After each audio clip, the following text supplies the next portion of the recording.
저는 너무 행복하거든요. 그 이유는 어떤 저의 환경이 행복해서가 아니고요. 저는 첫날도 얘기했지만 광야 한중앙에 있습니다. 네, 지금도 광야 한중앙에. 네. 그래서 어떤 환경 때문에 행복한 게 아니에요. 저는 제 생각에 예수님 오라는 그날까지도 광야에 있을 것 같아요. 네, 환경이 어렵습니다. 늘. 네, 그렇지만 제가 행복한 이유는 우리 하나님 말씀 때문에, 또 여러분에 대한 소망 때문에 하나님께서 약속하시길 너가 가는 곳곳마다 너와 같은 시고굼마를 일으키겠다. 그 하나님이 약속하셨어요. 그래서 제가 그 소망 가운데 굉장히 행복한 거예요. 그래서 사람들은 행복을 환경에다 둡니다. 부부간의 사이가 좋으면 굉장히 행복하고, 부부간의 사이가 안 좋으면은 너무 행복하지 않고. 여러분, 나는 부부간의 사이가 좋은 적이 별로 없었는데. 우리 신랑이 이렇게 말했습니다. 내가 하나님 나라에 가면은 가장 큰 상급은 너하고 살아준 거다. 네, 저 인정합니다. 인정. 네, 그렇기 때문에 환경에서 여러분이 행복한 걸 찾으려면 못 누립니다. 행복을. 그래서 행복한 거는 늘 생각 안에서 나의 하나님 자체가 행복이에요. 우리 예수님 자체가 기쁨입니다. 그래서 범사에 기뻐하라, 범사에 기도하라, 범사에 감사하라. 그렇기 때문에 그냥 행복한 사건이나 환경이 없다 하더라도 그냥 기뻐하는 거죠. 네. 사도 바울은 감옥에서 글 썼잖아요. 빌립보서. 기뻐하라고. 감옥 밖에 있는 사람한테 기뻐하라고. 네, 환경을 초월하는 거죠. 그래서 저는 여러분들이 하나님 안에서 누리는 법을 좀 배우면 좋겠다. 네, 그래 싶습니다. 다시 한번 디모데전서 6장 한번 봐보죠. 다시 한번 디모데전서 6장 6절 한 절 말씀 같이 한번 읽도록 하겠습니다. 6절 한 절 같이 읽을게요. 그러나 자족하는 마음이 있으면 경건에 큰 이익이라. 자, 왜 자족해야 되는가? 여러분, 하나님 말씀에 경건하라, 경건하라 많이 들었잖아요. 경건하라. 예? 너희들은 경건한 삶을 살아. 이거 많이 들었잖아요. 근데 실질적으로 경건에 대해서 잘 모른다는 거죠. 말을 천천히 하고 굉장히 인격이 있어 보이고 아주 단정하게 있고 성경책 큰 걸 끼고 천천히 걸어가고 이러면 경건의 모습이 있어 보이는 것 같은, 이런 어떤 경건 아니요. 지금 하나님께서 말씀을 뭐라고 했냐면 자족하는 마음이 있어야 경건에 큰 이익이다. 경건할 수 있는 경건한 삶, 이 경건한 삶, 이걸 살려면 뭘 해야 된다? 자족하는 삶, 자족하는 마음. 이 자족하는 마음이 있어야 경건한 삶을 살 수 있는데 큰 이익이 된다. 이렇게 말했어요. 그러면 우리가 자족하는 마음이 도대체 뭔가는 배웠어요. 그죠? 이제 그 배웠기 때문에 이 마음이 나를 경건한 삶으로 이끌어 가는구나. 이렇게 여러분이 이해하시면 돼요. 그러면 자, 경건에 대한 정의가 필요하겠죠. 자, 경건에 대한 정의. 이 정의. 도대체 경건은 뭐냐? 자, 한번 봐보십시다. 항상 의문이 올라올 때는 어디에서 답을 찾는다? 말씀. 내 생각이 아닙니다. 자, 경건. 디모데전서 3장. 자, 16절 말씀에 대해서 경건의 정의를 찾습니다. 같이 읽을게요. 커도다 경건의 비밀이여 그렇지 않다는 이 없도다. 그는 육신으로 나타난 바 되시고. 이렇게 말했어요. 이 경건의 비밀 자체는 굉장히 큰 비밀이에요. 경건은 굉장히 큰 비밀인데 뭐라고 말했냐면 그는 육신으로 나타난 바가 되셨다. 이 정의가 뭐냐? 육신으로 나타난 예수 그리스도가 경건의 큰 비밀입니다. 뭐라고요? 육신으로 나타나신 예수님이 이분이 경건의 비밀이에요. 이분이 경건의 비밀이다. 참 놀랍죠? 예수 그리스도 자체, 육신으로 나타난 예수 그리스도가 경건의 큰 비밀이기 때문에 이 큰 비밀이라는 거죠. 근데 자족하는 마음이 있어야 우리가 경건한 삶을 사는데 유익하다 그랬죠. 그러면 우리가 자족하는 삶을 통해서 우리 안에서 뭐가 드러난다? 예수님이 드러난다. 예수 그리스도 자체가 경건의 굉장히 큰 비밀이에요. 육신으로 나타나신 그분 예수 그리스도가 경건의 비밀 자체입니다. 그러면 우리가 자족하는 마음이 있으면 우리를 통하여 예수님이 드러남으로 인해서 우리는 경건한 삶을 살 수 있다. 이렇게 얘기하는 거예요. 근데 이 경건한 삶을 자 4장 7절에 뭐라 합니까? 4장 7절에 망령되고 허탄한 신화를 버리고 경건에 이르도록 내 자신을 연단하라. 이 경건은 다시 말하면 뭐 해야 된다? 연단해야 된다. 연단을 다른 말로 연습해야 된다. 다른 말로 훈련해야 된다. 다른 말로 배워야 된다. 이거 똑같은 말이에요. 그러니 이 경건한 것은 너희들이 허탄한 신화를 이 거짓말들을 다 버려라는 거예요. 망령되고 허탄한 거짓말들, 거짓 이야기들. 경건에 이르도록 경건에 이르려면 내 안에서 예수 그리스도의 모습이 드러나야 경건한 삶에 이루어지는데 그렇게 하려면 너희들이 연단해야 된다. 훈련해야 된다. 배워야 된다. 연습해야 된다. 이 말이에요. 네. 자, 굉장히 중요합니다. 신앙생활에서. 자, 경건은 뭐라고요? 굉장히 큰 비밀이다. 커도다 경건의 비밀이요. 그렇지 않다 하는 이 없도다. 그는 육신으로 나타난 바 되셨다. 예수 그리스도가 육신으로 나타나신 그 자체가 경건의 가장 큰 비밀이다. 자, 그런데 우리에게 경건한 삶을 살라 너희들이 자족하면 굉장히 경건에 큰 이익이 된다. 자, 우리가 자족하는 것이 왜 경건에 큰 이익일까? 뭔가는 그 자족하는 걸 통해서 우리를 통해서 예수님의 모습이 드러난다는 거예요. 그러면서 하시는 말씀이 경건에 이르도록 너희들은 훈련, 연습, 연단을 해야 된다. 배워야 된다. 이렇게 말했어요. 그러면 도대체 자족하는 것이 왜 경건에 큰 유익이고 나를 통해서 예수가 드러나는가? 야고보서 1장 27절에 나와 있죠. 야고보서 읽어볼까요?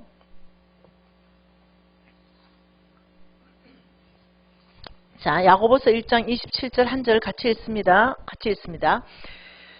하나님 아버지 앞에서 정결하고 더러움이 없는 경건은 곧 과와 가부와 그 환난 중에 돌보고 또 자기를 새 속에 물들지 않게 지킨다. 이렇게 말했어요.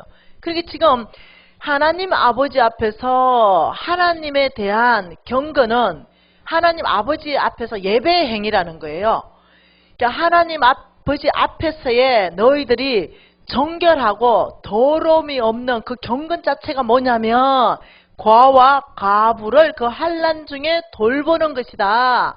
자, 그게 경건하다. 자, 근데 자족하는 마음이 있으면 경건에 큰 이익이라 그랬죠. 자족할 수 있는 근거는 뭐라고 했어요? 자족은 있는 걸 좋게 여겨라. 먹을 것 입을 것 있으면 좋게라. 이게 자족을 훈련해야 된다. 연습해야 된다. 배워야 된다. 자, 그럼 우리한테 자동적으로 남는 게 뭐겠어요? 재물요. 자동적으로 우리한테 뭐가 남겠어요? 자족하는 걸 배우면 뭐가 남아요? 자동적으로 돈이 남아요. 빚지는 삶을 사는 게 아니에요. 자동적으로 우리가 옷도 적당하게 그냥 깨끗하게 입고 다니면 돼요. 그럼 자동적으로 돈이 남아요. 그러면 이 돈 남는 거 가지고 자족하면 경건에 큰 이익이다. 더러움이 없고 정결한 경건은 과와 가부와 객을 그 환난 중에 돌보는 것이다. 그럼 우리 남는 돈이 있어서 돌볼 수 있어요. 그럼 하나님은 나를 통해서 예수 그리스도의 모습이 드러나는 것이 경건의 큰 비밀이다. 이해되죠? 무슨 말인지. 그래서 어떠냐 하나님은 너희들이 주라. 과와 가부와 객들에게 주라. 그리하면 나는 너희들에게 줄 것이니 누르고 흔들어 넘치도록 하여 줄 것이다. 나는 자족하고 나누어서 남을 주는데 하나님은 다시 나에게 더 주신다. 이게 이제 성경적 재정에서 막 돌아가는 거예요. 여러분 이해되시나요? 예. 여러분 제가 오늘 하나님이 어떨 때 돈을 주는지를 계속적으로 보여주고 있는 거죠. 요한복음 14장 볼까요? 요한복음 14장입니다.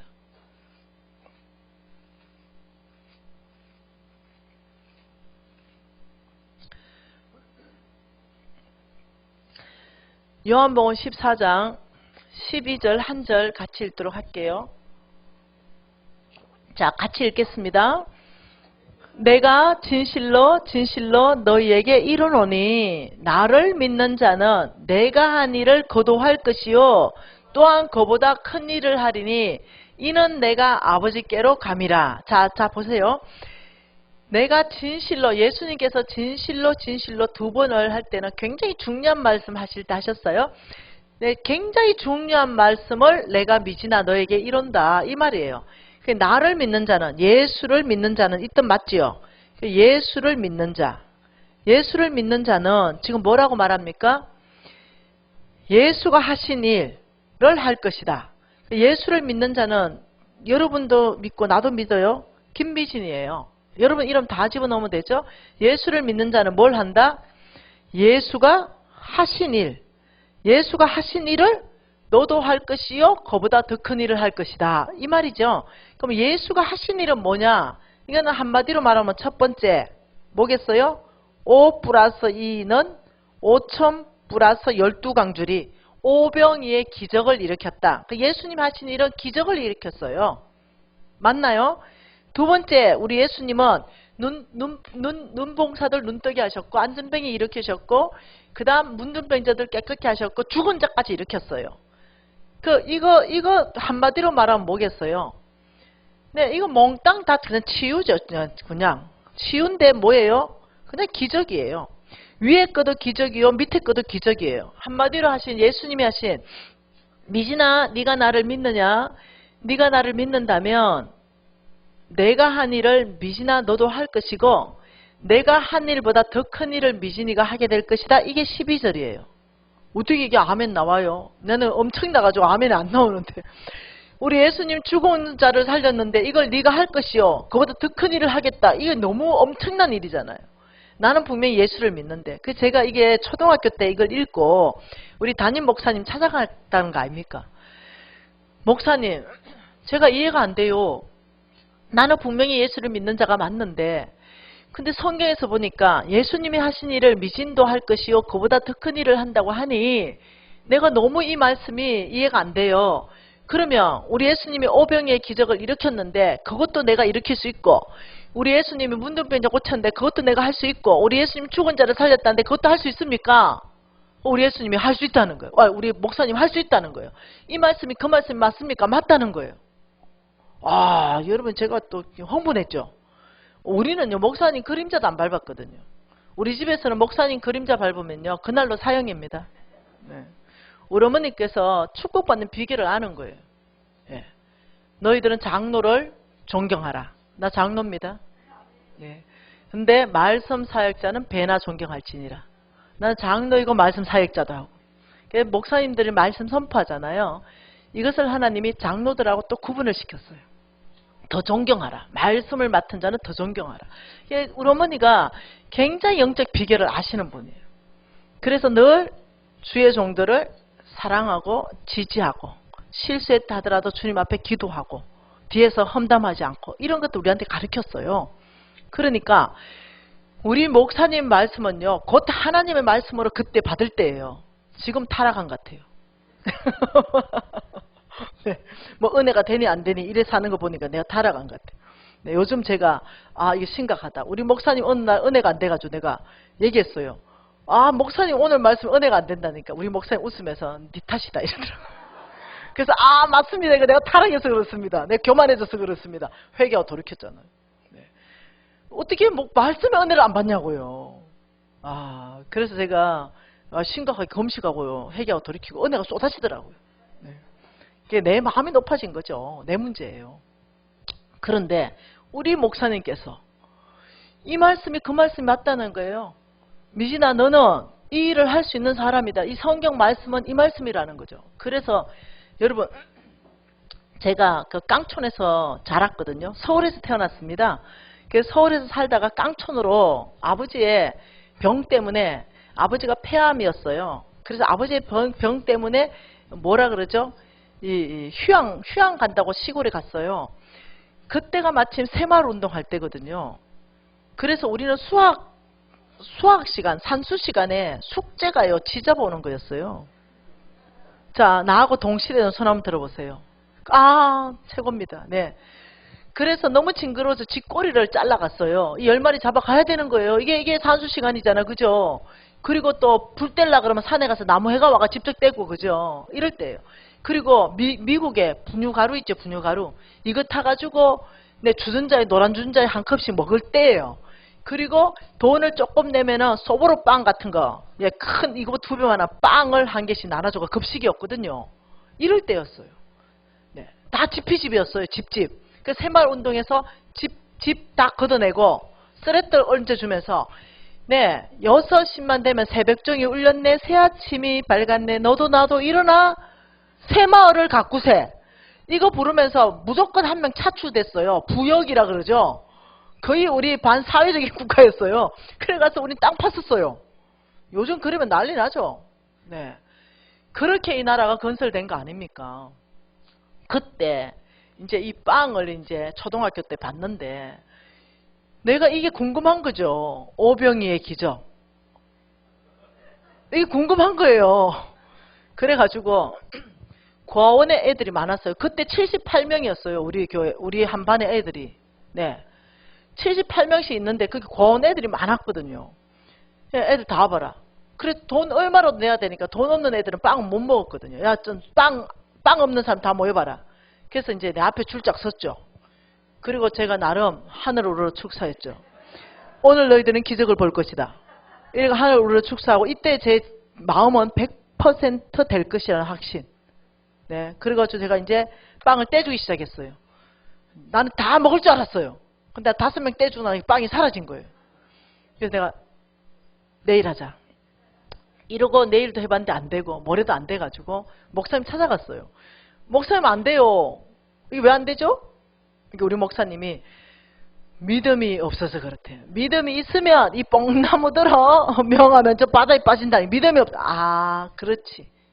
믿음이 없어서 그렇지. 그래가 그 어린 애가요, 막 기도했다니까요. 막 금식 기도하고 뭔가 하고 싶어가. 그리고 뭔가 금식 기도하고 어린애가 했으면 얼만큼 했겠어요.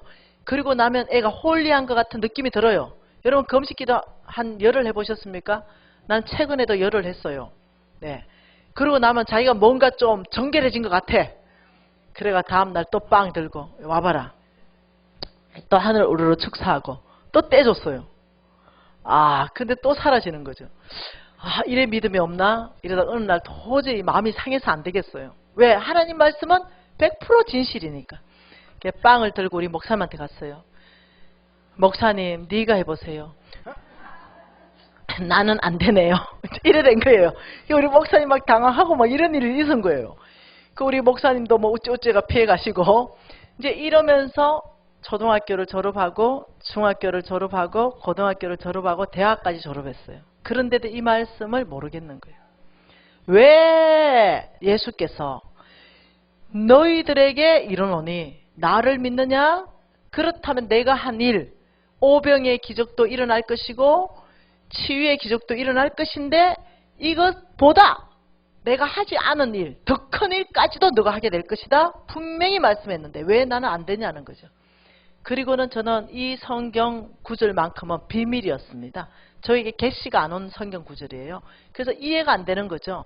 누구한테 물어봐도 속 시원한 답을 내주시는 분이 없고 자꾸 믿음이라는 거예요. 그래서 제가 덮어버렸어요. 그리고는 제가 대학 졸업하고 대학 다닐 때부터 또 제가 3개를 다녔죠. 그러면서 제가 사업을 하게 됐고 제가 교만해서 부도 났습니다. 그리고 50억 부도 내고 거의 10년 정도를 노숙자 같은 삶을 살게 되었어요. 이렇게 살면서 한 번은 배가 너무 고팠어요. 배가 너무 고파가지고 교회를 다닐 수가 없었어요. 왜냐하면은 돈 빌려 준 체주들이 제 머리털을 다 뽑아버리고 제 멱살을 다 잡고 교회 앞에서 이래서 부끄러워서 다닐 수가 없었어요. 그런데 너무 배가 고파서 큰 교회에 갔습니다. 그리고 무조건 주방으로 들어갔습니다. 그리고는 무조건 설거지하기 시작했어요. 예, 그래가지고 막 하고 있으니까 그냥 뭐 큰 교회니까 누가 누군지 압니까? 막 이렇게 무조건 설거지를 하니까 권사님이 나를 이쁘게 봤어요. 그리고 나 종일 설거지 다 하고 이제 마칠 때쯤 제가 근사님 저 남는 밥 좀 얻어가도 됩니까? 이렇게 얻어가래요. 그래가지고 이제 한 냄비 얻었어요. 그리고 김치도 한 개 얻었어요. 냄비로. 그래서 집에 들고 왔죠. 벌써 하면 저는 한 이틀 굶는 것 같아요. 너무 배고파서 그 밥에다가 김치를 쭉 찢어서 한 입을 먹는데 눈물이 떨어지는 거예요. 그 밥그릇에 눈물이 떨어져서 먹을 수가 없어요. 왜 먹을 수가 없었냐? 감격해서가 아니라 내 신세가 너무 한탄스럽고 너무 초라하고 너무 자존심도 상하고 이러면서 눈물이 떨어지는데 여러분 이런 마음이 들었어요. 가부가 가부 심정을 이해한다. 여러분 암 걸려보지 않은 사람은요. 암 환자 위로가 안 됩니다. 그러나 나도 암을 걸려봤기 때문에 그 두려움, 그 고통, 이 공포 이걸 아는 거예요. 그때 나도 걸려봤는데 이렇게 낫는 길이 있더라. 이럴 때 위로가 돼요. 그 사람이. 내가 남편 죽고 너무 힘들었어. 너 얼마나 힘드니? 이러면 위로가 된다니까요. 남편도 잘 나가는데 내가 가부 됐는데 나한테 위로해봐요. 그게 위로가 되는지. 그러니까 가부 심정 가부가 안다고. 아 갑자기 밥을 먹는데 그 거지들 낮에 봤던 거지들은 나는 그래도 집이라도 있는데 이 추운 겨울에 12월 달이었거든요. 그 거지들은 집도 없이 밥도 못 먹고 얼어 죽겠다. 갑자기 이 생각이 드는 거예요. 갑자기. 와 나보다 더 불쌍한 사람이 있는데 저 노숙자 나도 노숙자 같지만 저긴 진짜 노숙자. 난 노숙자 같은 사람. 아유 안 되겠다. 내 혼자 먹을 게 아니네. 이렇게 해서 돌통 있죠. 돌통에다가 이제 김치를 쫑쫑쫑 썰어가 김치죽을 끓이기 시작했습니다. 그래 김치죽을 한껏 끓여가지고 제가 이제 그 지하상가에 거지들이 한 20-30명이 늘 모여서 자는데 거기를 나갔죠.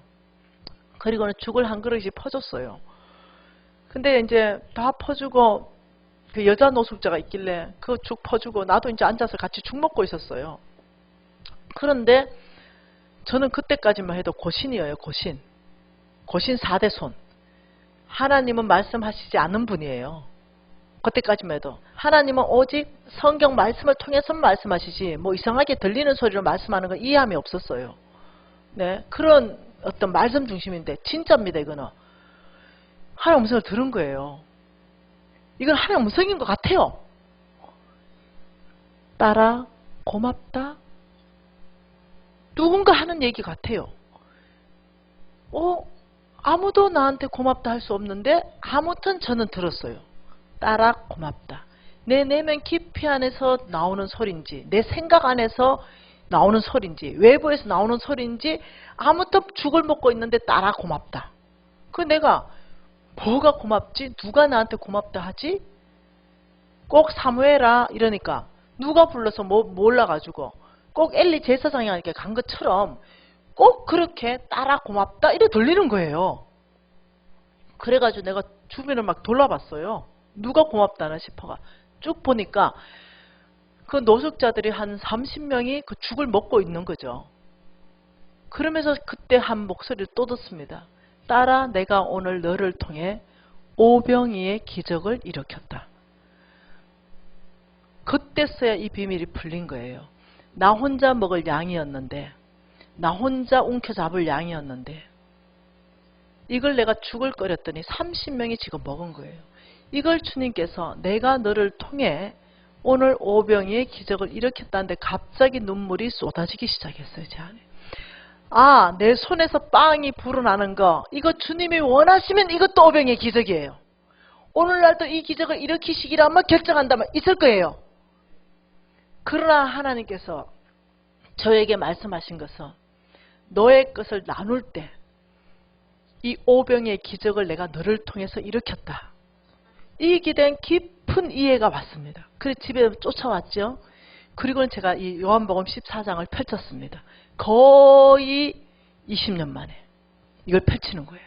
이 펼쳐서 그날은 하나님이 12절을 말씀하지 않았어요. 13절과 14절을 말씀하셨어요. 같이 읽을까요?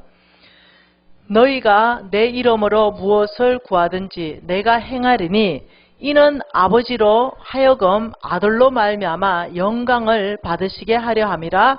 내 이름으로 무엇이든지 내게 구하면 내가 행하리라. 하나님께서 너는 진실로 진실로 이르노니 미신아, 나를 믿는다면 너는 내가 한 일을 다 할 것이요 그보다 더 큰 일을 하게 될 것이다. 미신이가 예수의 이름으로 무엇을 구하든지, 이때 이 무엇은 뭐냐면 12절의 무엇입니다.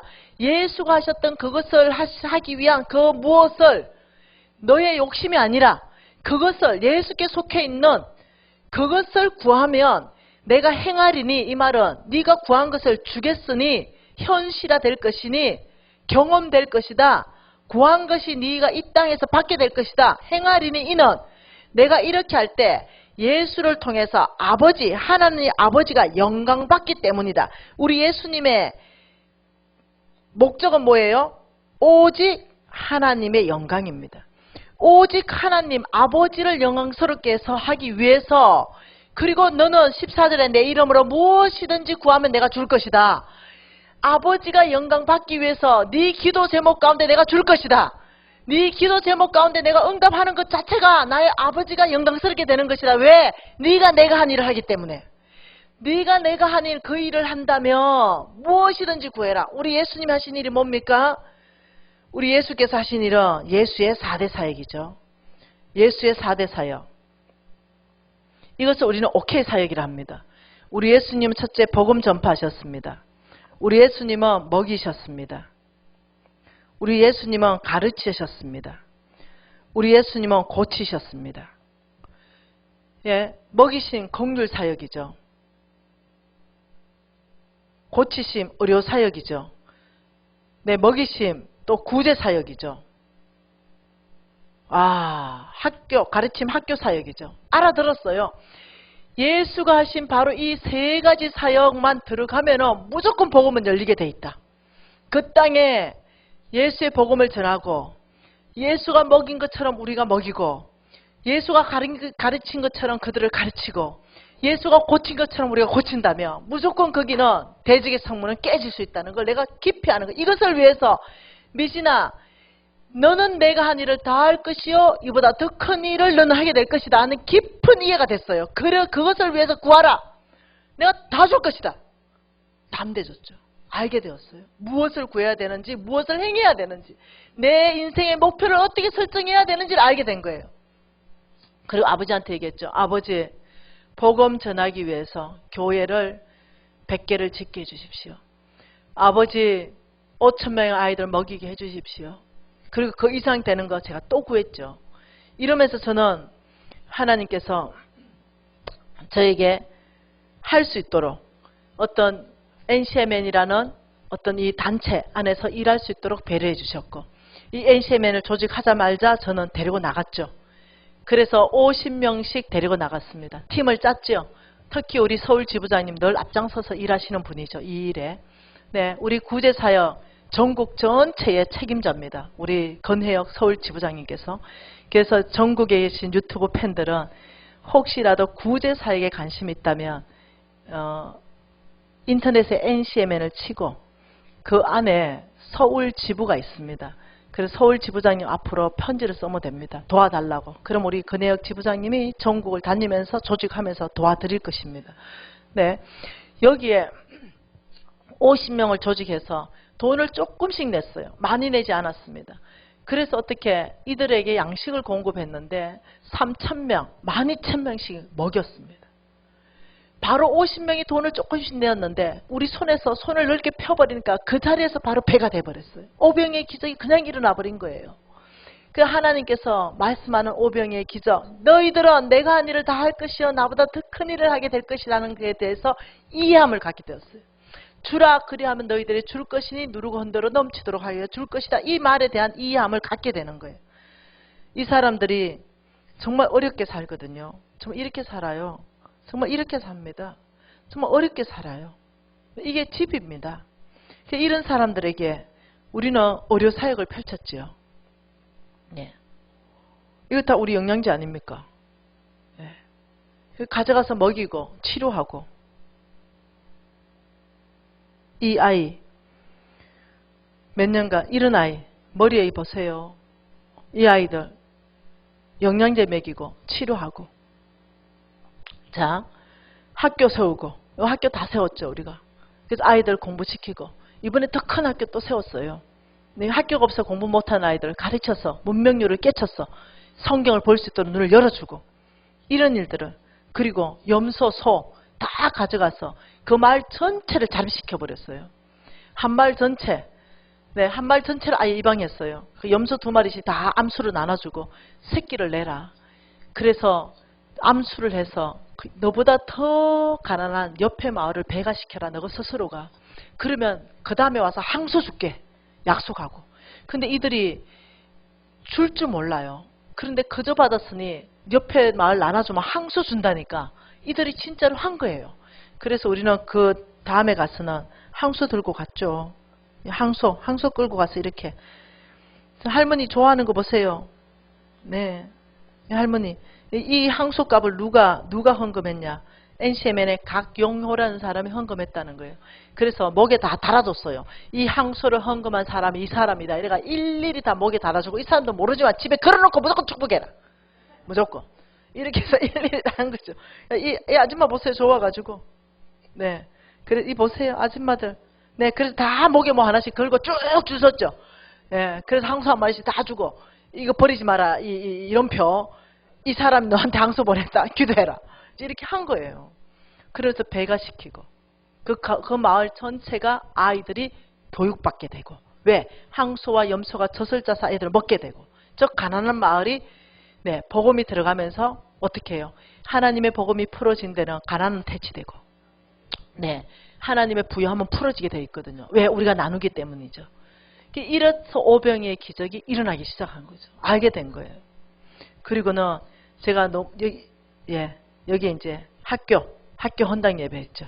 그리고 하는 사람들의 또 명함이 있고, 이렇게 이제 했죠. 네. 이러면서 하나님께서는 놀랍죠. 이제는 우리 미국 회사를 통해서 첫날에 제가 보여준 게 이거였던 것 같아요. 269 맞죠? 이게 지금 이제 3일 전에죠. 이제 3일이 지났어요. 오늘 내가 아침에, 그러니까 어제쯤 되죠. 이게 이틀 지났으니까 이틀쯤 지났을 때 제가 한번 클릭해 봤어요. 그게 얼마가 나왔냐면 이렇게 나왔어요. 네. 이게 지금 무슨냐? 한글로 좀 해보면 이겁니다. 희망의 물결이 해답이 된다. 지금까지 우리가 끼친 영향은 이렇다. 도움이 필요한 아이들에게 영향을 지원하고 있습니다. 여러분들이 보는 지금 이 순간에도 계속됩니다. 우리 미국 홈페이지예요. 우리 미국은 확장되고 있습니다. 여러분, 이 일들을 제가 구했다는 거죠. 제가 구했다는 거예요. 아버지 주십시오. 구했다는 거예요. 아버지, 예수 그리스도의 4대 사역을 하기 위해서 아버지 주십시오. 구했다는 거예요. 근데 주님께서 정말로 그것들을 풀어가시는 것들을 본다는 거죠. 그리고 이 사람 이거 봤죠? 이거. 네. 이 사람도 구했다는 거예요. 하나님이 열더라는 거죠. 이 책이 이게 지금 7권의 두께로. 왕의 제 원이. 근데 요즘 다시 공부한다 그랬잖아요. 여러분, 하나님께서는 다시 한번 봐보세요. 여러분, 요한복음 14장을 다시 봐보세요. 요한복음 14장 12절, 13절, 14절 너무 중요한 하나님의 재물이 풀어지는 원칙 아니겠습니까? 같이 읽겠습니다. 내가 진실로 너희에게 이르노니 나를 믿는 자는 내가 한 일을 그도 할 것이요 또한 그보다 더 큰 일을 하리니 이는 내가 아버지께로 감이라. 아버지께로 가면 뭐가 와요? 성령요.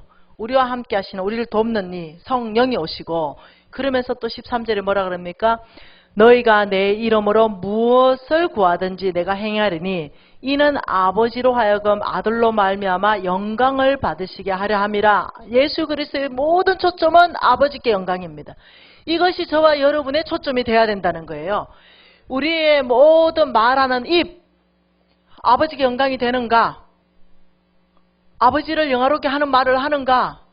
이것이 초점이 돼야 된다는 거예요. 우리가 쓰는 돈, 이것이 사람을 유익하게 하며 아버지께 영광이 되는가? 이거 생각해야 된다는 거죠. 우리 예수님의 모든 초점의 말과 행동, 이 모든 것은 아버지가 영광받게 하기 위해서 너희들이 내 이름으로 무엇이든지 구하라. 내가 한 4가지 사역, 너희들이 고치고 싶냐? 그렇다면 제가 얘기했죠. 무슬림 아이 병 고치는 거. 그 아이 그냥 있었으면 죽었어요. 그러나 수술시켰기 때문에 살아났어요. 이게 예수가 하신 바로 죽은 자 살린 거예요. 그 아이 그냥 있었으면 죽었다니까요. 그러나 재물을 푸니 그 아이가 살았어요. 죽을 때까지 기다릴 거 뭐 있어요?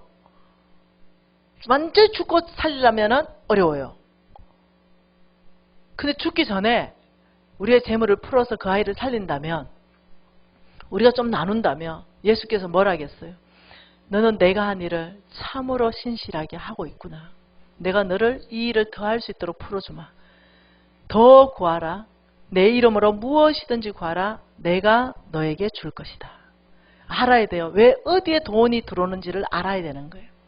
아버지 빌딩 사겠습니다. 그럼 뭐 하려고요, 빌딩? 아버지 땅 살라고? 이건 뭐 하려고? 그 예수의 4대 사역, 예수님이 하신 그 일을 위해서 빌딩 산다면 너무 좋죠. 예수가 하신 그 일을 위해서 땅 산다면 너무 좋죠. 이 땅의 지혜로서 저축해야 되는 거, 아우 좋은 거예요. 저는 땅도 사기를 원하고 집도 사기를 원합니다. 저는 벌써 5년 전부터 우리 왕의 기업에서도 얘기했고, 저는 우리 리더들이 모이면 얘기하고 어느 유튜브에도 얘기했습니다. 앞으로는 땅이다 라고 얘기했어요. 돈 있는 사람 땅을 사라 라고 얘기했습니다. 투기하라는 게 아닙니다. 예수 믿는 사람들이 땅을 많이 가지고 있어야 됩니다. 그래야 거룩치 못한 것들이 막 들어서는 걸 막을 수 있습니다. 저는 돈 있다면 땅 사라고 얘기하고 싶습니다. 그것은 자동적으로 올라가게 돼 있어요. 투기가 아니라. 토지는 영구히 하나님의 것이라고 말했습니다. 사고 팔지 말라라고 말했습니다.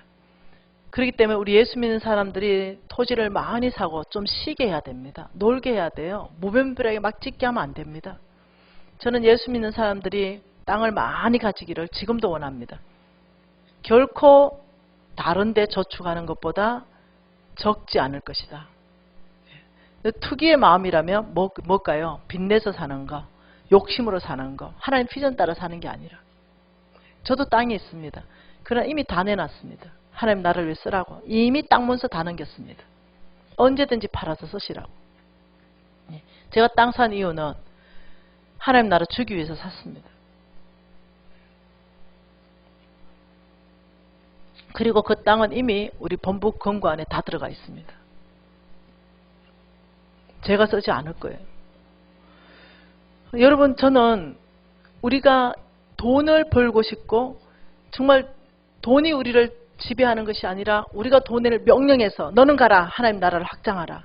정말 이렇게 돈의 주인 되는 삶, 이런 삶을 살려면 이 메시지 안에서 말씀하는 아버지의 마음이 뭔지를 알아야 된다. 돈을 가지고 뭘 하고 싶은가? 하나님을 영화롭게 하는 것, 하나님의 이름을 명예롭게 하는 것, 우리를 통해서 오병의 기적은 일어나는 것, 이 일을 우리가 구해야 된다는 거예요. 다른 게 구할 것이 아니라. 여러분, 저는 이 일을 통해 가지고 하나님 앞에 깊이 이해함을 얻었습니다. 누구한테 돈을 주는가? 어떨 때 돈이 오는가? 하나님과 재물을 겸하여 섬기지 않으려면 첫째 행동해야 되는 것 중에 하나가 온전한 11조를 구분해야 됩니다. 온전하게 구분해서 하나님 앞에 드려야 됩니다. 그것이 뭐냐? 오늘 저는 11조에 대해서 보지 않을 거예요. 온전한 11조라는 그 구분을 해서 하나님께 드리는 행위가 뭐냐? 하나님이 내 주인입니다. 이걸 고백하는 행위예요. 그 행위 자체가. 어떤 11조 한다고 복받기 위해서 한다? 아니요. 그런 차원은 넘어가야 되죠. 하나님이 처음부터 10분의 1은 나의 것이다. 이것을 나에게 가져오라 했기 때문에 우리가 그 명령에 순종하는 그 자체가 뭐냐면 아버지 말씀에 아멘입니다. 순종합니다. 믿음으로 삽니다. 아버지의 것을 아버지께 드립니다. 이게 뭐냐? 로마서에 뭐라고 했습니까? 로마서 6장 16절에 뭐라 했어요? 너희가 누구의 말에 순종함을 받으면 그 순종함을 받는 자의 종이 되는지를 알지 못하느냐. 하나님께서 그 11조가 나의 것이라고 했기 때문에 하나님께 순종하는 거예요. 그러면 우리는 하나님의 종, 내 주인은 하나님, 이렇게 되는 거예요.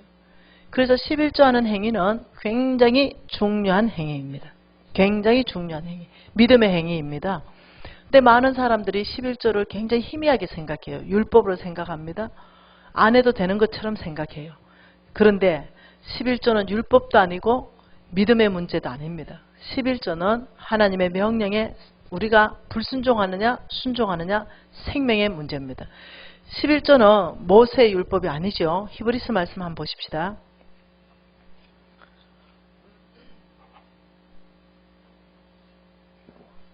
히브리서 7장 많은 사람들이 모세의 율법이 폐해졌기 때문에 11조 안 해도 된다고 주장하는 유튜브가 많습니다.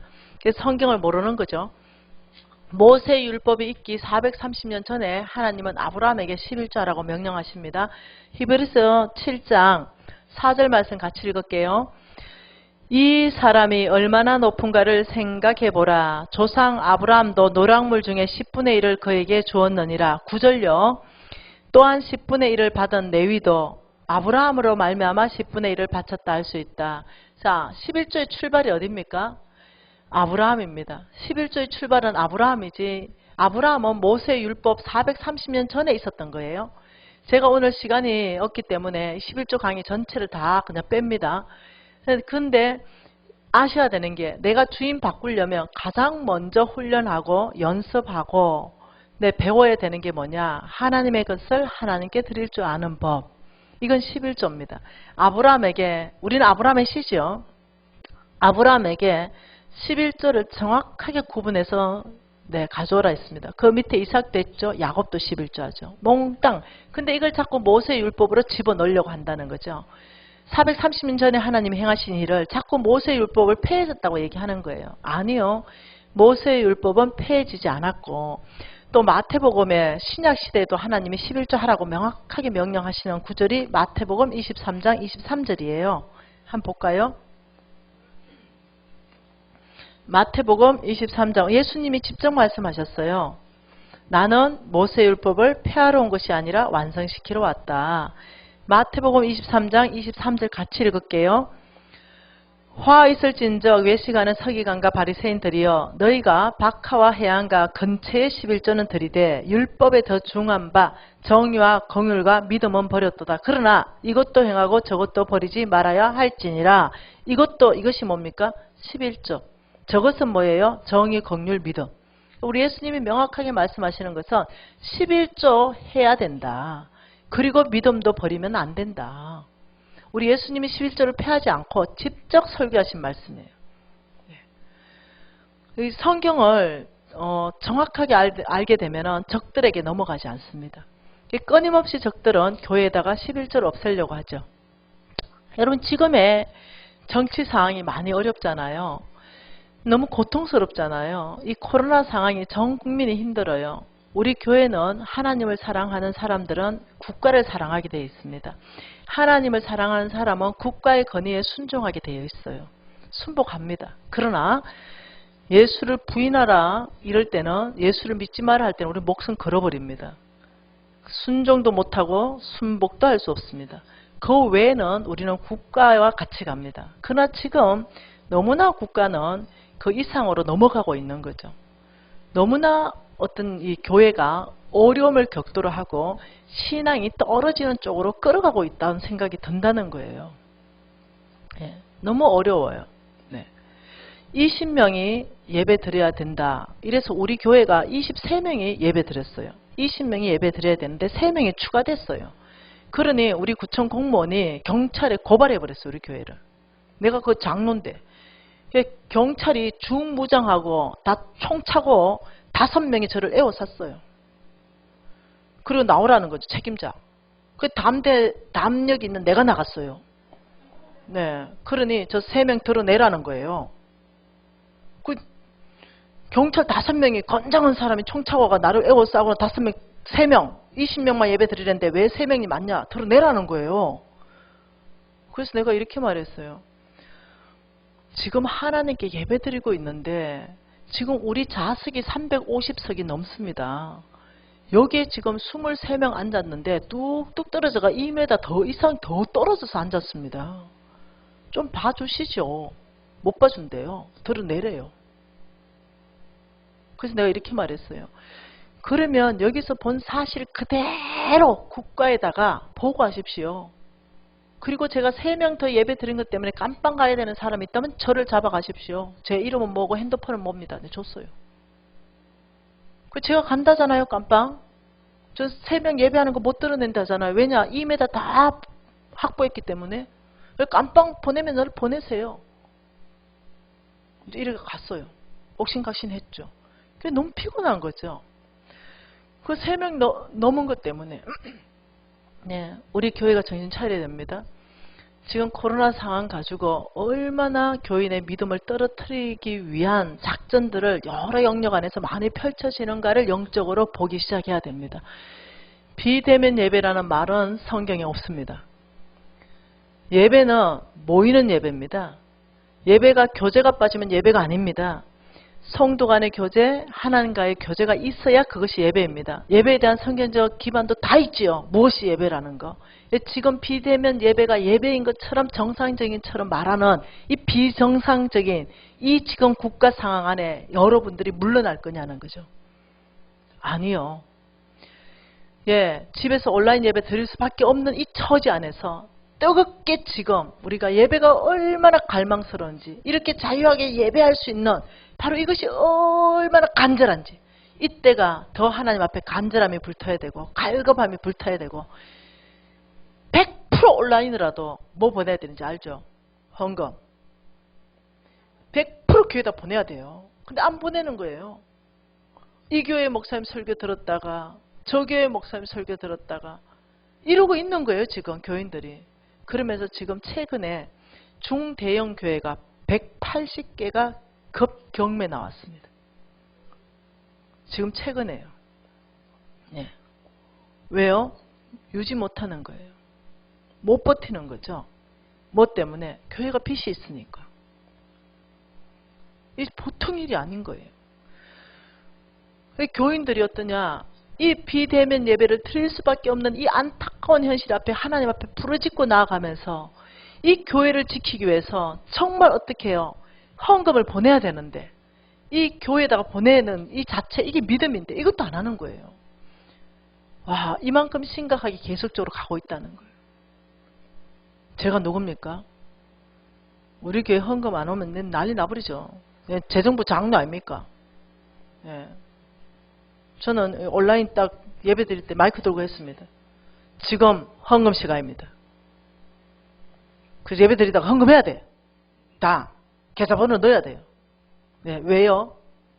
믿음이 떨어지지 않게 지켜주고 싶은 거예요. 돈 때문에 그런 거 아닙니다. 이들의 믿음을 떨어지지 않게끔 주인이 누구인지 알게 하고 싶은 거예요. 이들의 믿음은 지켜주고 싶은 거예요. 우리 교회는 코로나로 재정적인 타격이 10원도 없습니다. 40% 늘어났습니다. 할렐루야. 내가 거의 애들을 죽이다시피 했거든요. 왜? 내가 재정부 장로니까 다 보잖아요. 쭉 보고 집에 들어왔는지 안 들어왔는지. 왜요? 내가 여러분 정말입니다. 하나님 앞에 부끄러움 없습니다. 돈 때문에 아닙니다. 우리 교회에 맡겨준 우리 양떼들 내가 장로인데 돈은 믿음하고 밀접하게 관계가 있거든요. 내 보물 있는 곳에 내 마음이 다 있거든요. 그 순간 채 가버리는 거죠. 이리가 우리 양을 잡아 가버리는 거예요. 그래서 하나님이 맡겨준 양떼를 돌보는 일환으로 제가 끊임없이 우리 교회에 헌금을 정확하게 해라. 교회에 나오는 것처럼 해라. 11조 해라. 감사헌금 해라. 너희들이 하던 대로 해라. 이걸 내가 얘기하는 거예요. 이걸 오해한다면 그건 할 수 없는 거예요. 그렇지만 주님 앞에 저는 인기에 연연하지 않습니다. 저는 저한테 맡겨준 양떼를 띄우고 싶지 않고 그들의 믿음을 붙잡아 주고 싶고 모일 때 정말로 주님 앞에 부끄럽지 않게 해주고 싶고 정말 양육하고 붙들어 주고 싶고 안내주고 싶은 마음에서 그러는 거예요. 우리 교회 옆에 10원도 없거든요. 돈 때문에 그런 거 아니에요. 여러분 이제 우리가 각 교회로 돌아갈 거죠. 또 혹은 지금 대림 평화교회 교인들도 있고 또 다 각 교회도 있습니다. 여러분 주인 바꾸십시오. 오직 하나님만이 내 주인으로 될 때 우리는 성경에서 형통할 것이다. 형통의 복은 돈에 있지 않습니다. 형통하다. 이 복은 오직 하나님 안에 경고하기 있을 때가 형통한 복이 있는 것입니다. 여러분 바꾸십시다. 마지막으로 한 구절만 더 보십시다. 에베소서 말씀입니다. 에베소서 4장 말씀입니다. 에베소서 4장. 여러분 하나 되라 이런 말 많이 들어봤습니까? 하나 되라. 하나 되라. 맞나요? 하나님께서는 개개인주의를 성경에는 없습니다. 성경은 항상 연합입니다. 하나됨입니다. 함께입니다. 두세 사람 모인 곳에 주께서 함께 하신다 하십니다. 여러분이 성경 전체를 읽다 보면은 사단의 전략은 연합을 깨는 겁니다. 단체를 깨는 겁니다. 몸을 깨는 겁니다. 성경에 이렇게 나와 있습니다. 단체에서 분리되는 사람은 개인의 소욕을 따르기 때문이다. 이렇게 나와 있습니다. 무슨 말 이해됩니까? 단체는 뭐냐? 하나님의 비전을 향해서 나가고 있는 단체를 말하는 거죠. 교회를 말하는 겁니다. 우리 NCMN 같은 단체를 말하는 겁니다. 교회가 잘못할 수 있어요. 우리 NCMN도 잘못할 수 있고 다른 선교단체도 잘못할 수 있어요. 왜? 모든 죄인들이 모여있기 때문에 잘하는 것도 있고 잘못한 것도 있어요. 그런데 그 단체, 그 교회가 목적이 명확해요. 하나님 나라, 오직. 그런데 거기에서 잘 있다가 떨어져 나가는 사람에 대해서 하나님께서 말씀하시길 개인의 소욕을 따르는 자는 단체에서 분리된다고 성경이 명확하게 얘기하는 겁니다. 어떤 사람은 하나님의 부르심에 따라서 움직이게 하시는 분도 계시겠죠. 여러분이 단체에서 분리될 때는 굉장히 신중하셔야 됩니다. 내 개인의 이익이 아닌가? 하나님은 그렇게 말씀했으니까. 여러분이 이 믿음 안에 살게 되면은 좀 부족해도 연합합니다. 좀 모자라도 연합합니다. 그래서 하나님께서는 연합하는 곳에 복을 내리고 하나 되는 것에 복을 내려서 그 사람을 쓰기 시작합니다. 그래서 성경에서 하나됨이라는 주제는 굉장히 중요한 주제입니다. 자, 그럼 어떤 기준으로 하나 될 것인가? 여러분 우리가 이제 하나 될 거잖아요. 자, 어떤 기준일까? 자, 여러분 개신교가 뭐 수십 개로 쪼개졌습니다. 수십 개로. 그리고 내부끼리 서로 총을 주고받고 하는 거죠. 그래서 내부끼리 총질하느라고 내부 안에서 죽어버리는 거예요. 바깥에 우리가 대직의 성문을 취해야 되는데 내부끼리 싸우느라고. 이제는 더 이상 그러면 안 되겠습니다. 우리 성도들이 눈을 떼야 되겠습니다. 목사님들이 지금 연합하고 하나 되는 데 있어서 굉장히 약화돼 버렸어요. 너무나 교리 중심으로 가버렸고 뭔가 만들어 놓은 법이 많은 거죠. 그래서 만들어 놓은 법이 많아가지고 이거 안 맞으면 쪼개지고 이거 안 맞으면 쪼개지고. 네, 이제는 어떠냐? 목사님들도 정신을 번쩍 차려야 되고 우리 성도들도 말씀에 눈을 떠야 돼요. 그래서 목사님들이 연합 못하면 우리 성도들이 연합해야 돼요. 그래서 쪼개질 때 아니요. 그 쪼개지는 기준이 아닙니다. 하고 성경 말씀을 들이댈 수 있도록 우리 성도들이 나와야 돼요. 이제. 하나 되는 기준점이 뭘까? 하나님께서 명확하게 말했어요. 하나됨의 기준점. 에베소서 4장 3절과 4절입니다. 같이 한번 읽죠. 에베소서 4장 3절과 4절 같이 읽습니다. 평안의 줄로 매는 성령이 하나 되게 한 것을 힘써 지키라. 뭐라고요? 성령이 하나 되게 한 것을 지키는 게 쉽다 안 쉽다? 어렵다. 힘을 써야만 지켜진다. 성령이 하나 된 것이 그냥 지켜지지 않는다. 힘을 써야 지켜진다. 힘써 지키라. 그러면서 뭐라 그럽니까? 한 몸. 몸이 하나요. 한 몸. 또요. 한 성령. 또요. 한 소망. 또요. 한 주님. 또요. 한 믿음. 또요. 한 세례. 또요. 한 하나님. 자, 지금 이거예요. 하나님이 기준점을 명확하게 줬어요. 우리가 하나 되는 기준은 몸이 하나면 된다. 성령이 하나면 되고 소망이 같으면 되고 주님이 한 분 똑같은 주님을 믿으면 되고 믿음이 하나면 되고 세례가 하나면 되고 한 하나님이 똑같으면 된다. 여기에서 다 이게 뭐냐면 한이 들어갔어요. 한. 이 말이 무슨 말입니까? 이거 하나, 둘, 셋, 넷, 다섯, 여섯, 일곱 가지. 이 일곱 가지가 하나면 그냥 하나라는 거죠. 교리가 틀린다? 네, 이거 별 문제 안 된다는 거예요. 네. 우리가 NCMN이 초교파 초선교단체입니다. 500명을 초청해서 예배 드리고 있죠. 그런데 첫째 주간에 거의 한두 명 나가버려요. 그 왜 나가느냐 내가 전화해보면 뭐라는지 압니까? 여기가 무슨 이단입니까? 이래요. 왜요? 이러니까 아 나는 어느 종파인데요. 그랬어요. 왜 사람들이 손을 들고 예배를 합니까? 이게 화가 난대요. 그러면 형제님 교회는 손을 안 듭니까? 우리는 손 안 든대요. 왜 사람들이 다 일어나가지고 왜 박수 칩니까? 형제님 교회는 안 일어나고 박수 안 칩니까? 안 친대요.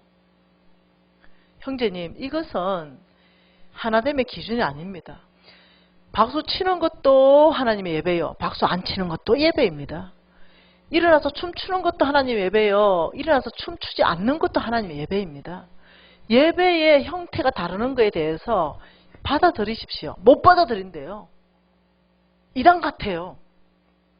여러분 이렇게 편협적으로 만들어져 버리는 거 누구 책임입니까? 목사님들 책임 아닙니까? 교인들을 아주 터널 비전으로 만들어 놓은 거. 오늘날 우리 다 목사님들 정말로 주님 앞에 달라져야 되는 거 아닙니까? 성도들을 바보로 만들어 놓는 거. 이거 정말 주님 앞에 목사님들 책임 아닙니까? 이 마지막 때 정말 목사님들이 주님 앞에 깨어져야 되고 성도들이 진짜 깨어져야 되는 거예요. 목사님과 교회권 위에 위탁하면서 하나대로 힘써야 되는 거예요. 이거 아무것도 아닌 거예요. 손을 들든 엎어져서 예배 드리든 서서 예배 드리든 하나님만 예배하고 하나님만 예배하고 한 주님만 예배하고 한 성령으로 예배하면 되는 거예요. 그런데도 이런 것이 하나됨을 깨는 걸로 아닌 것처럼 우리 목사님이 그렇게 가르쳤다는 거죠. 손 들고 예배하는 거 아니라고 가르쳤다는 거예요. 아, 참 답답한 거죠. 여러분 아니요. 이런 거죠. 제가 이걸로 한번 그려볼까요? 자, 이렇게 해요. 여기가 뭐겠어요? 여기가 내 마음이에요. 내 마음은 어떻게 만들어집니까? 배운 이론으로 만들어져요. 그런데 여러분 이 7가지가 하나면 내 마음 폭은 요만큼밖에 안 되지만 7가지가 하냐면 하나님은 지금 이렇게 하라는 거죠. 이만큼 넓혀버려라. 너의 마음을 이렇게 좌우로 방향을 넓혀서 품어버려라. 7가지만 하나면 너희들 마음 안에 갇혀서 배쳐가지 말고 네 마음폭을 더 넓혀가지고 저 사람은 손 들고 예배 드리는구나. 아, 저 사람은 손 안 들고 예배 드리는구나. 저 사람 일어서서 춤추며 예배 드리는구나. 나는 앉아서 예배 드리구나. 아, 한 하나님, 한 예수님, 한 성령으로 주님 앞에 예배 드리는구나. 각자의 모습으로 아름답구나. 마음폭을 넓히라는 거예요. 이상하네. 저 사람 이게 아니라는 거죠. 각자가 아름다운 거예요. 아, 저 사람 손뼉도 안 치고 앉아있네. 냉랭하고 아주 은혜도 없고 이렇게 하지 말라는 거예요. 이 사람 안에 성정을 주신 하나님께서 이 사람은 앉아서 예배 드릴 때 가장 주님을 예배하는 데 있어서 최고 좋은 방법이에요. 이 사람은. 그 판단하지 말라는 거예요. 저 같은 사람은 벌떡 일어나서 손을 높이 들고 아니면 꿇어 엎드려서 머리를 땅에 쳐박고 예배 드리는 걸 좋아해요. 다른 거죠. 교회가 깨어나야 되겠습니다. 네. 더 이상 이런 걸로 분열돼서는 안 되겠습니다. 그러면서 하나님께서 힘써 지켜라. 어떻게 하면 힘써 지킬 수 있는가? 힘써 지킬 수 있는 기준점을 주셨죠. 너희들이 이렇게 하면 힘써 지킨다. 뭐라고요? 그냥 지켜진다, 안 지켜진다? 안 지켜진다. 힘을 써야 지켜진다. 힘을 어떻게 쓸 것인가? 한번 보십시다. 4장. 네, 4장 1절, 2절이 힘 써서 지킬 수 있는 방법을 얘기했습니다. 4장 1, 2절 같이 읽지요. 그러므로 주 안에서 갇힌 내가 너희를 권하노니 너희가 부르심을 받은 일에 합당하게 행하여 모든 겸손과 온유로 하고 오래 참음으로 사랑 가운데 서로 용납하라. 자, 전략이 뭡니까? 첫째, 모든 겸손. 힘 힘써 지켜야 되는 거예요. 그냥 안 지켜집니다. 성령이 하나 된 것을 그냥 안 지켜져요. 이 힘을 써야 지켜지는데 어떻게 힘쓰느냐? 모든 겸손. 겸손은 자기를 낮추는 겁니다. 내를 낮추는 거. 그 다음 두 번째는 뭡니까? 모든 온유. 이건 나 자신을 죽이는 겁니다. 내 자신을 죽이는 거. 세 번째 뭡니까? 오래 참음. 이거는 기다림입니다. 네 번째는요. 사랑. 조건 없어요. 그냥 하나님의 형상. 원수도 사랑하라니 그냥 사랑한다. 사랑. 그 다음 용납. 있는 그대로 받는 겁니다. 있는 그대로. 그러니 하나, 둘, 셋, 넷, 다섯. 이 5가지. 너희들이 모든 겸손, 모든 온유, 모든 오래 참음, 모든 사랑 가운데 서로 용납하며 이것이 힘써 지켜야 교회는 깨어지지 않고 성령이 하나 되게 한 것을 우리가 힘써 지켜야만이 우리는 된다. 그러니까 하나 되는 기준이 명확하고 힘써 지킬 수 있는 전략도 명확하다는 거죠. 이게 바로 크리스찬의 모습입니다. 예, 크리스찬은 세상과 달라야 되는 거예요. 네, 하나님의 기준점, 이 말씀대로 사는 거, 이게 크리스찬. 물론 실수할 수 있습니다. 실패할 수 있죠. 잘 안 될 수도 있어요. 그러나 이 말씀의 기준점으로 끊임없이 한 단계 어제보다 오늘 좋고 10년 전보다 오늘 조금 낫고 제 성질이 보통이 아니었는데 지금은 거의 많이 죽었어요. 좀 낫고 제가 10년 정도 지나면은 내 모습 안에서 아름다움이 나올 것 같아요. 10년쯤 지나면, 20년 지나면은 미진 간사님이 참 늙은 게 아니라 아름답게 익었다. 이런 말 들을 것 같아요. 더 나아져야 되죠. 네. 그래야 하기 위해서는 우리는 이제 분열되지 않을 거예요. 우리 교회는 더 이상 분열되면 안 돼요. 7가지만 하나면 우리 하나입니다. 다시요. 7가지 뭡니까? 우리는 한 몸입니다. 우리는 한 성령이에요. 우리는 한 소망이에요. 한 주님입니다. 한 믿음이에요. 한 세례입니다. 한 하나님을 섬깁니다. 이러면 우리 하나입니다. 고신이면 어떻고 순복음이 어떻고 네, 뭐 장로교면 어떻습니까? 뭐 감리면 어떻습니까? 우리 하나입니다. 이 7가지가 이단들은요 절대로 이 7가지가 하나 아닙니다. 이 중에 뭐가 틀어져도 틀어졌습니다. 뭐가 이상하게 적용돼도 적용됐습니다. 절대로 이단은 이 7가지에 하나로 안 나옵니다. 그런데 종파가 다르고 교파가 다르고 교단이 다르고 이론이 다르고 교리가 다르다 하더라도 이 7가지가 하나고 이러면 이단이 아니라니까요. 이단의 기준점이 뭔지 압니까? 이 7가지 안에서부터에 나온다는 거예요. 그럼 우리는 하나입니다. 옆에 순복음 교회에 있으면 우리는 하나요. 옆에 감리교회에서도 우리는 하나요. 옆에 장로교회에서도 우리는 하나요. 우리 하나입니다. 그래서 내가 우리 대림평화교회 우리 홍영현 목사님을 존경한 이유가 폭이 넓어요. 초교파 초선교단체로 목사님들하고 사역하고 싶어 하세요. 그리고 함께 연합하고 싶어 하세요. 그리고 코로나 풀리면 오전에 홍성건, 오후에 김미진, 여기에 우리 서울 지부장님하고 이 주변에 전체 네트워크 교회들 다 모여서 대성령 부흥 집회를 좀 하자는 거죠. 나야 너무 좋죠. 이 폭이 있으신 분이라는 거예요. 어떤 목사님들은 내 교회 절대로 다른 교회 가면 안 돼. 절대로 어떤 선교단체에서 훈련하는 훈련도 받으면 안 돼. 오직 내 교회. 물론 있죠. 혹시 이단으로 갈까봐. 근데 아니죠. 풀어줘야죠. 이단이 아닌 것을 확인하고 목사님이 알아보고 그것은 이단이 아니니 가서 배워서 성숙하게 돌아오라. 풀어줘야죠. 그런데 대림평화교회는 우리 목사님이 열어주시잖아요. 풀어주시잖아요. 이런 목사님 별로 없어요. 여러분 행복한 거 아십니까? 와, 이 교회가 부흥 안 하면 안 되는 거예요. 이 정도의 목사님 모시고 이 교회는 부흥해야 되는 거예요. 목숨 걸고 한 명씩 올 연말까지 전도하십시오. 이런 좋은 교회는 부흥해야 되는 거예요. 이해되셨죠? 작정하고 태신자 품고 올 연말까지는 내가 한 명은 전도하겠다. 왜요? 그것 자체가 대적의 성문을 취하는 거기 때문에. 그러면서 우리는 달라질 겁니다. 내 자신을 오히려 낮출 거예요. 사람들이 나를 낮추면 너는 교만하였노라 하고 네가 잠잠히 있으면 때가 되면 내가 너를 높이리라. 스스로 낮아지십시다. 사람들이 저를 많이 낮춥니다. 많이 밟아요. 네. 어떤 사람은 저를 또 너무 높여요. 네, 저는 높이는 것도 관심이 없고 낮추는 데도 관심이 없습니다. 높이면 들은 척도 안 하고 낮추면은 교만했는가 생각하고 그냥 엎어져 있고 이럽니다. 예. 여러분, 겸손은 나를 스스로 낮추는 겁니다. 온유는 내 자신을 죽어버리는 겁니다. 내 성질을 죽어버리는 거예요. 오래 참으면 기다리는 겁니다. 사랑은 조건이 없습니다. 용납은 있는 그대로 이 사람을 인정하는 겁니다. 우리 못 바꿉니다. 남편 한번 바꿔봤습니까? 여러분, 남편 바꿔시던가요? 남편은 죽을 때까지 안 바뀝니다. 안 바뀝니다. 예, 바뀌는 척 합니다. 가정의 평화를 위해서.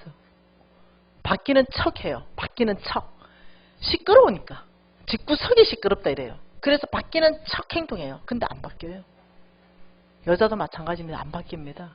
사람은 안 바뀝니다. 언제 바뀌는지 압니까? 하나님의 사랑에 잠길 때. 예수 그리스도의 그 크신 사랑에 잠길 때 이 사람 바뀌어버립니다. 아무리 부인이 남편을 사랑함으로 해서 교정해 주려거나 남편이 부인을 정말 사랑함으로 해서 교정해 준다 1%도 안 바뀝니다. 상황은 악화됩니다. 우리가 바뀔 수 있는 유일한 길, 성령 하나님이 깊은 사랑 가운데 우리를 이끌어 가실 때, 이때는 바뀌지 말래도 바뀌어버립니다. 물이 포도주 되는 것처럼 바뀌어버려요. 네. 하나님의 사랑에 푹 잠기게 하는 것. 여러분, 우리 다시 한번 하나님 앞에 지금 기도하고 싶은 것은요, 성령이 하나 되게 하신 것, 이거 힘써 지키고 싶습니다. 아버지, 이 일을 위해서 제가 겸손한 자, 내 자신을 먼저 낮출 수 있는 사람, 그 마음 갖기를 원합니다. 여러분이 하나님 앞에 좀 기도하시겠습니까?